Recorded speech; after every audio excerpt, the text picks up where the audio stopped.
nous subissons un vote sanction ce soir, hein, doublé d'une abstention importante, et je dirais même triplé avec un nombre important de votes blancs. Donc pour nous, le deuxième tour s'ouvre avec des perspectives relativement intéressantes, puisque le différentiel de voix ce soir par rapport à 2008 est moins important ce soir qu'en 2008.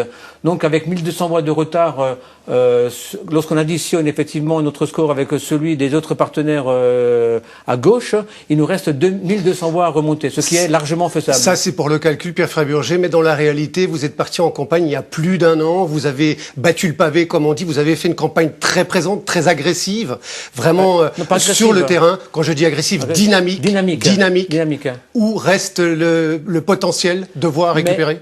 Mais je pense qu'effectivement, c'est grâce à cette campagne dynamique que nous réalisons ce soir près de 31%, plus de 31%. On aurait été en droit de penser qu'une campagne dynamique vous apporte tout de suite quelque chose au premier tour. Mais vous savez, on sait qu'une campagne fait déplacer 4 à 5% de l'électorat. Donc cette campagne, effectivement, elle nous a permis de fixer ces 4 à 5% de l'électorat.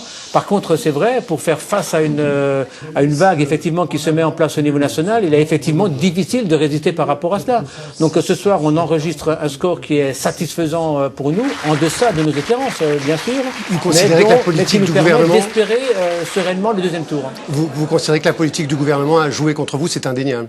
Ah ben c'est clair, je pense que les résultats nationaux nous prouveront peut-être qu'effectivement il y a une poussée effectivement du Front National dans certaines villes en France, comme il y a sans doute une poussée de l'électorat de droite, mais ce soir à Mulhouse,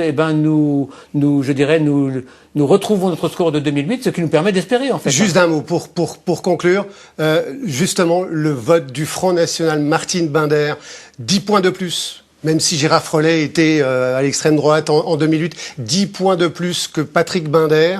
J'ai envie de dire, elle est moins populaire, elle est moins connue que son mari.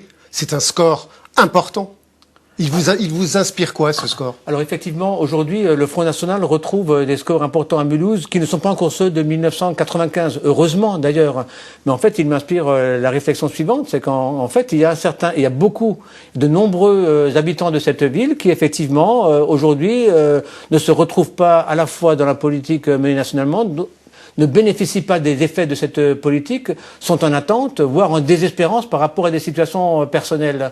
Donc ça, c'est la politique nationale. Hein. Mais il faut quand même revenir localement et dire aux Mulhousiens, effectivement, on entend ce message de sanction pour le premier tour, mais pour le deuxième tour, il s'agit d'élire un maire à Mulhouse. Et les Mulhousiens, dimanche prochain, ils auront à choisir entre Rotner-Bockel ou Freiberger. Eh bien, je les appelle à voter Freiberger.